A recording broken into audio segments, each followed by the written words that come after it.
Eleni Kounalakis was sworn in as California's 50th and first female lieutenant governor in 2019.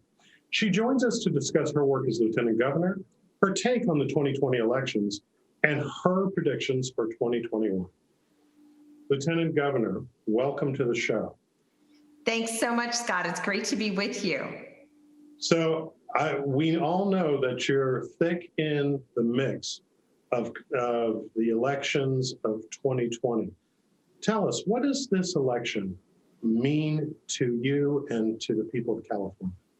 Well, it's remarkable. We're only 13 days away, and I think most people know by now that there is no real election day per se anymore because people across the country have been voting for weeks. In fact, in California, about 20% of us have already sent our ballots in, and those have arrived. So we will continue to be voting over the next 13 days. And frankly, Scott, to answer your question, I think most Americans really do feel that this election is personal, that it may have a direct impact on them, on their ability to get health care, whether or not they have family members who are undocumented, whether or not they've lost their job because of COVID, or worse, unthinkably lost a family member. It's a very personal election. I think very often Americans think, well, what does it matter? I don't think people feel that way. Wherever they are on whichever side, my sense is that most people are taking voting very seriously this election cycle, want to make sure that their vote is counted. And of course, for the Democratic Party, we're doing everything we can across the country to make sure that those who want to vote are able to do it, which, is not always a given in many parts of the United States, unfortunately. And as you move about the state and talk with citizens, what's uppermost on their minds? There are a handful of things: healthcare, immigration, the economic situation, COVID, concerns over destabilization of kind of the world. But honestly, Scott, I think that there's just a lot of fear of change and concern that the people who get elected in our democracy to look after the state of affairs, while people can go to work and take care of their families and send their kids to school, that the challenges are so difficult and there's this feeling of chaos. And so I think more than anything, what Joe Biden and Kamala Harris have been trying to do in this campaign so far is really help reestablish that understanding that, hey, it's going to be okay. We're going to be okay. The challenges that we have facing our country are not insurmountable for us as Americans, but we need that kind of steady leadership to help restore a feeling that, really we are up to the challenges as they present themselves to us. And that when we work together and when we see that we all have much more in common than that which divides us, that kind of leadership, Scott, is just incredibly important right now. And I know that you're speaking about the nation. Many of the things that you're commenting on have been said about California as well, in terms of that the state has much complexity and so many challenges that it's too big and too ungovernable. From your place as lieutenant governor and as you have traveled our state, what do you say to folks who believe that the solutions are beyond the capacity of government to help the average citizen? Well, Scott, I've spent a lot of time thinking about, writing about, working in this space of democracy. And I think what's really important to remember is that democracy is self-government. We govern ourselves. We're not an autocracy. We elect our officials. No one is above the law. We work together to try to meet the challenges that face us. So one way or another, we have to govern. We can't be ungovernable. This is our system, is to govern ourselves. And when those challenges seem difficult, again, it's just a matter of then saying, okay, what else can we do? How are we going to face these challenges? And I know what you're talking about. Certainly the wildfire season has been devastating this year. Over 4 million acres burned. 5 of the 6 largest wildfires in our history have happened this year, impacted by global warming and drought and other conditions that we face. And then, of course, the economic catastrophe of COVID-19. I mean, it is great solace to know that California, being the first state in the country to issue the stay-at-home order, saved tens of thousands of lives. This we know allowed us the time to prepare to be able to reopen safely. But at the end of the day, we have almost 10 million Californians on unemployment insurance. We have to get back to work. People have to be able to get back to their jobs. And as we wait for federal support with another stimulus, which we desperately need, that puts people on edge as well. But I think that it's, again, important not to focus on the negative and the scary stuff that comes at all of us over the internet, but to look outside our own window, to look at and say, okay, you know, we have stability, we have leadership that's capable of making decisions. We did combat the health crisis of COVID, and we continue to do that very successfully. We have the capacity to fix things. Again, there are more tools that we need in our toolbox, and a lot of that comes from the federal government. Another reason why it's so important that we have leadership in Washington that doesn't, you know, want to do California harm, but rather wants to help us get our agricultural products to international markets, help us with the stimulus that I mentioned before, help to make sure that when we have disasters here, we get federal aid. All of this and that partnership is very important. But I can say this, you know, I was raised as a patriot. I believe in the United States, and I really believe in the pathway of the California dream in our state. We have an incredible system of higher education here, and we have a can-do attitude that we want to make sure doesn't get dampened during this time that we need it the most. I want to take a step back. Share with us, what exactly does the lieutenant governor do? Well, that's a great question. And every lieutenant governor in the United States has a slightly different role. In California, it's a separate constitutional office. So Governor Newsom and I were elected separately. But you need a lieutenant governor in case something happens to the governor. That's kind of the bottom line. But in the meantime, it's an important position to be able to advocate for issues that, and this is really the way that I've seen the job, issues that aren't getting enough attention or focus. I've been very involved.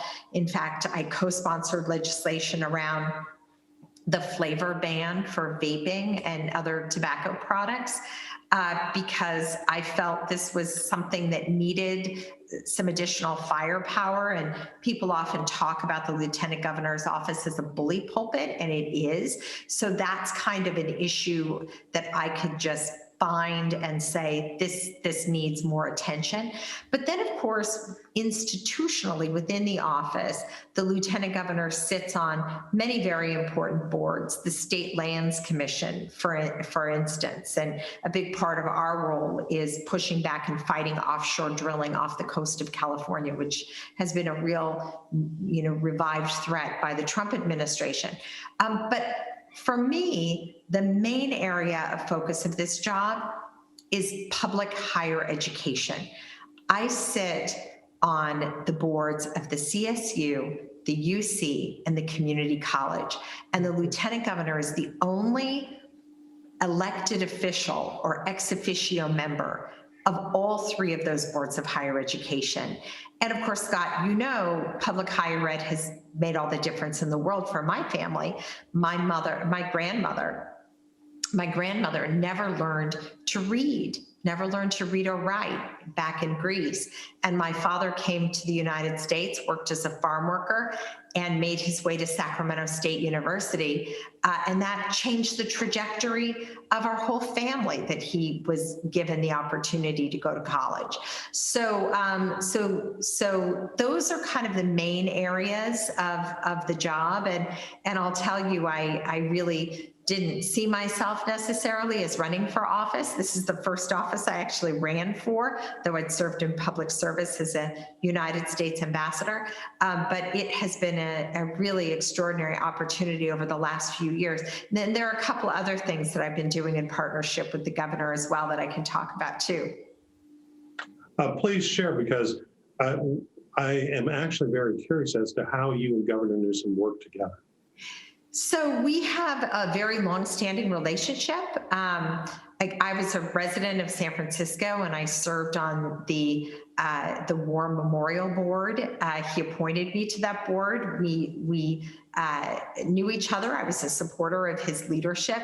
Again, honestly, I always thought he would one day be governor. I never thought that I would be lieutenant governor when he was governor. But we have a great working relationship. And as I said, these are separate constitutional offices. And it's important for voters to know that certainly I take that seriously. But in the areas where the governor and I can work together on issues that we agree are important and that we believe in a similar approach, I am very, very committed to working with him. So early on, after we were both sworn in, he asked me and actually signed an executive order designating me as his representative and California's representative for international affairs and trade. Again, drawing on my former experience as a United States ambassador, serving in Budapest, Hungary, and other work that I have done over the years around trade and the importance of trade to California, as well as climate change, where California continues to lead on the world stage. And he asked me to work in this space. I led a trade mission to Mexico to reaffirm our commitment to the bilateral relationship between California and Mexico.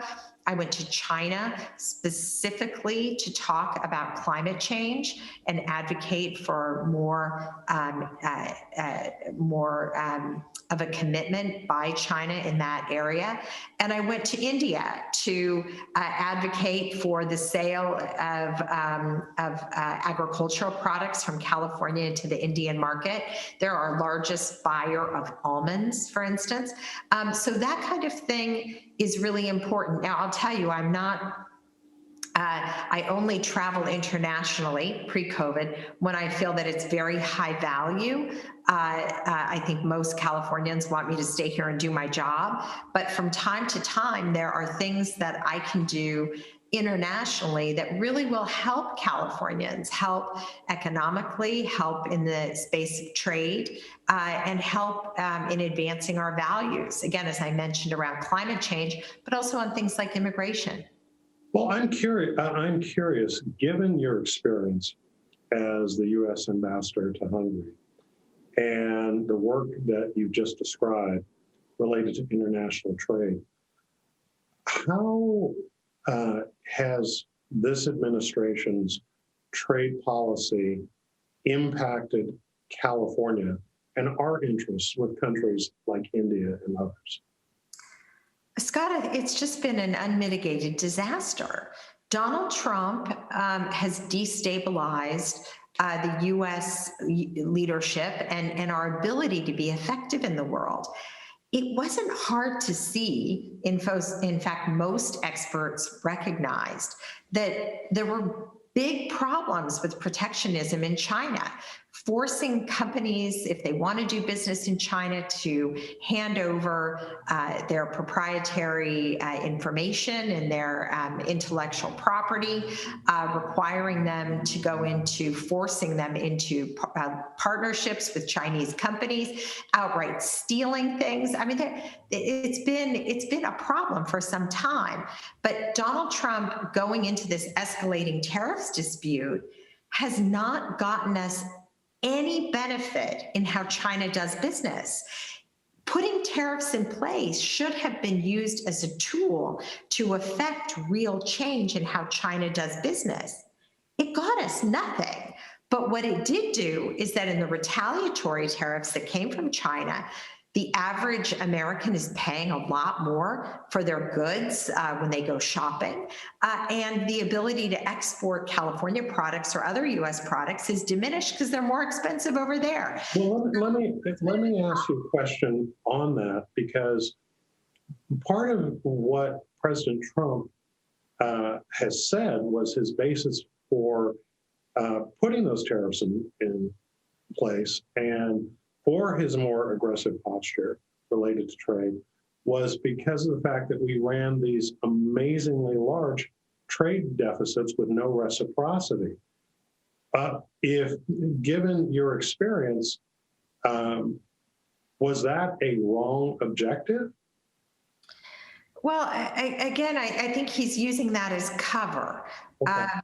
The approach that Donald Trump has taken has been of a person having a temper tantrum because they don't like the current circumstances. That's not a very useful posture. He has a very immature approach to his foreign policy and his trade policy as well. Any expert could have told you that there was a problem in how China was taking unfair advantage in global trade. The question is, how do you navigate the situation in order to change their ability to do that, if not their intention?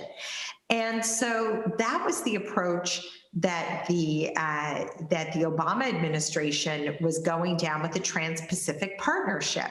Now that agreement wasn't finalized. There were a lot of problems still that needed to be worked out in it, but it was an approach that would create an infrastructure of trade in Asia that the United States basically controlled. And once you have that scaffolding in place, and China's not part of it, but all of their neighbors are, all of their big trading partners are, that is when you have some leverage.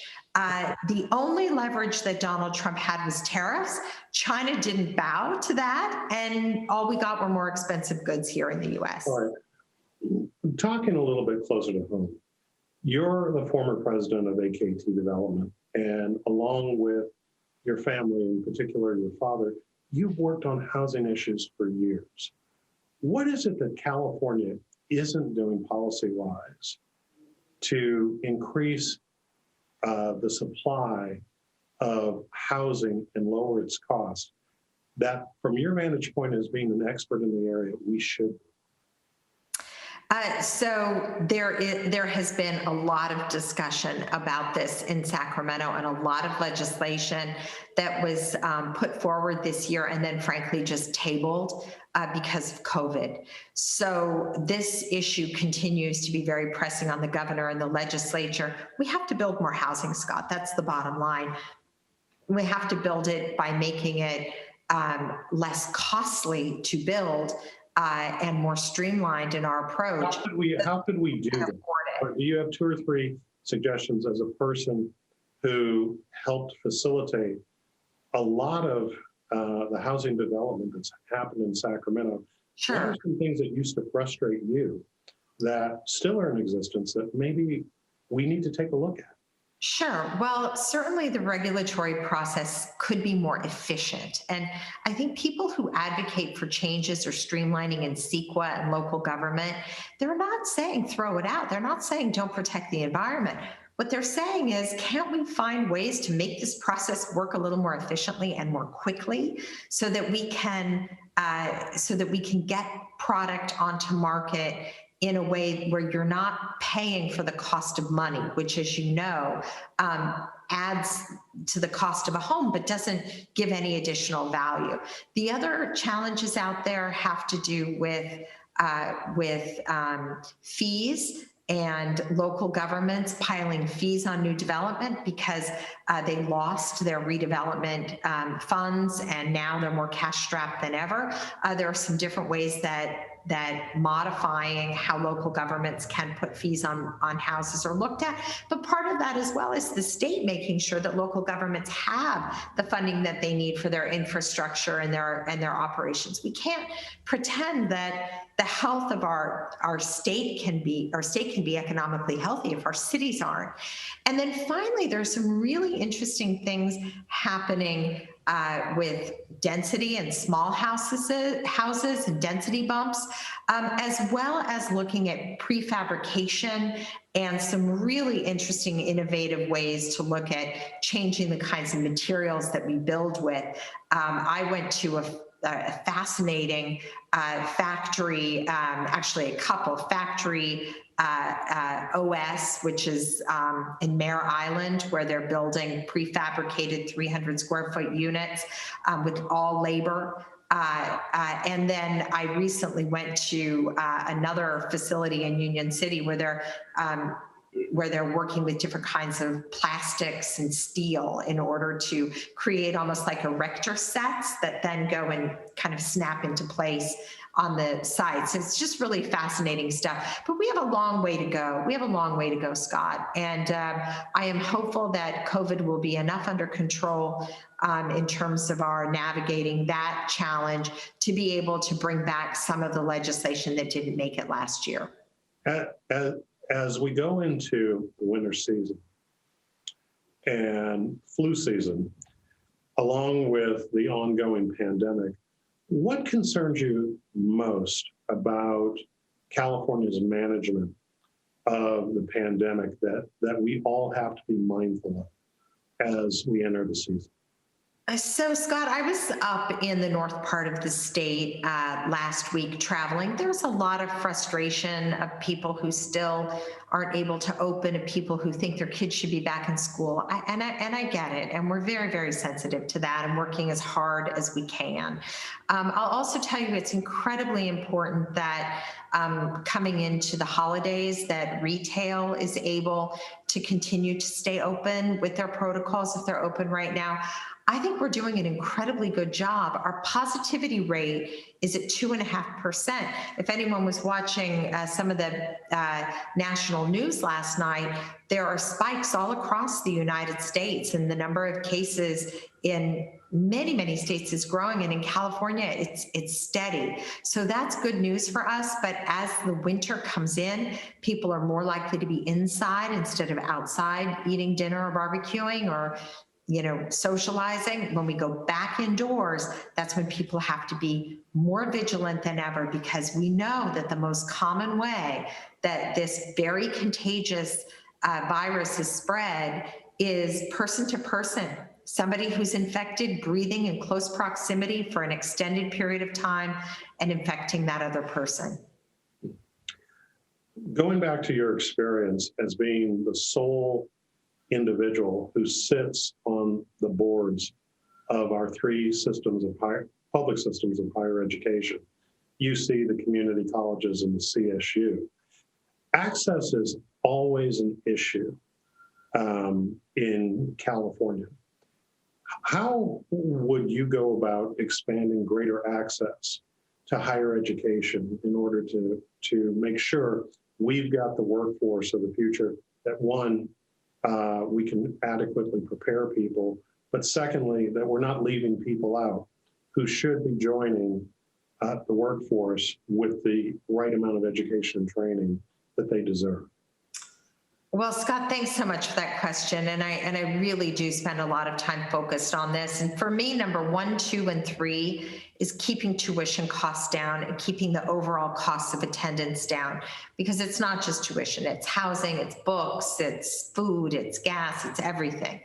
And there's going to be more pressure going into this period of time on our UC, CSU, and community college budgets. And we really have to both make sure that in our spending, we are focused on being as frugal and as careful as we can in order to take pressure off of increasing tuition.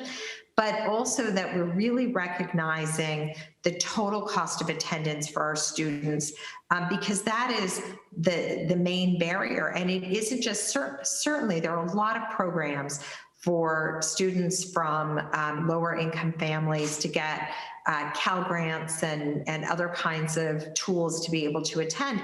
But, middle class families are also struggling to be able to pay the high cost of college without getting buried in debt. So that is incredibly important. And then I'll also mention this, this virtual learning, distance learning was thrust upon us, but we are learning a lot about what we might be able to do to use distance learning in order to be able to add capacity. Maybe there are some courses that if we allow students to take them virtually, it will be as good of an experience as being in the classroom. There's no substitute, in my opinion, for being in the classroom and being all together. But if we can augment some of that to take pressure off of impacted courses so that students aren't doing an extra semester or 2 or 3 because they haven't been able to get the courses they want because the lines are too long, those kinds of things, I think we will find that at the end of this, when we can get our students and our teachers and educators back in their classrooms, that we're going to have learned a lot about distance learning. And I'm very hopeful that that's going to present opportunities for being able to add capacity, which also seriously impacts accessibility. And one more thing, just if I might, I hope that people will vote in favor of Proposition 209. We have been hamstrung in this state because we can't look at race. I think you mean 16. Oh, sorry. 16. It was 209. Yeah. The repeal of Proposition 209. Thank you. Proposition 16. Thank you. Because we've hamstrung ourselves back when 209 was passed from being able to look at race as a factor. And we are going to have to leave it there. Okay. Thank you, Lieutenant Governor, and I hope that you'll join us again. Thank you so much, Scott. It's really terrific to be with you. I'll come back anytime you want me. All right. And that's our show. Thanks to our guests and thanks to you for watching Studio Sacramento. I'm Scott Syphax. See you next time right here on KVIE.